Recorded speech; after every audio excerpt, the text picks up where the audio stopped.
വളരെ സ്വാദിഷ്ടമായ ഒരു കോഴിക്കട്ടയാണ് നമ്മൾ ഇന്ന് ഉണ്ടാക്കാൻ പോകുന്നത്. കോഴിക്കട്ട ഉണ്ടാക്കാനായി നമ്മൾ ആദ്യമായി ഒരു പാൻ എടുത്ത് സ്റ്റൗവിൽ വെച്ച് അതിലേക്ക് 1.25 കപ്പ് ശർക്കരയും 1/4 കപ്പ് വെള്ളവും ഒഴിക്കുന്നു. ഇനി നമ്മളിത് നന്നായി ഇളക്കി യോജിപ്പിച്ച് ശർക്കര തിളയ്ക്കുന്നത് വരെയും ഇളക്കി കൊടുക്കുക. ഇതാ ഇപ്പോൾ നമ്മുടെ ശർക്കര നന്നായി തിളച്ച് വന്നിട്ടുണ്ട്. ഇനി നമുക്ക് ഇത് ഒന്ന് അരിച്ചെടുക്കണം. നമ്മുടെ അരിച്ചു വന്ന ശർക്കര നമ്മൾ ആ പാത്രം ഒന്നുകൂടി വൃത്തിയാക്കിയിട്ട് അതിലേക്ക് തന്നെ ഒഴിച്ച് ഒന്ന് വറ്റിക്കാൻ ശ്രമിക്കുകയാണ്. അപ്പോൾ ഒരു 2 മിനിറ്റോളം ഇത് വറ്റിച്ച് കഴിയുമ്പോഴേക്കും ഇതിലെ ജലാംശം എല്ലാം പോയി അതിന് ശേഷമാണ് നമ്മൾ തേങ്ങ ഇടുന്നത്.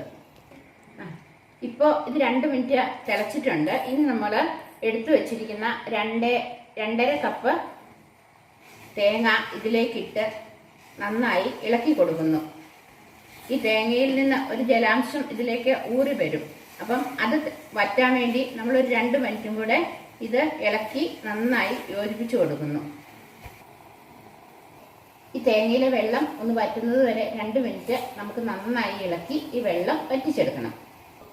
ഇപ്പോൾ നമ്മുടെ തേങ്ങാക്കൂട്ടിലെ ജലാംശം ഏകദേശം വറ്റി വന്നിട്ടുണ്ട്. നമുക്കിനി ഇതിൻ്റെ അകത്തോട്ട് 1/2 ടീസ്പൂൺ ചെറിയ ജീരകം ചതച്ചെടുത്തതാണ് ഇത്, അതിട്ടു.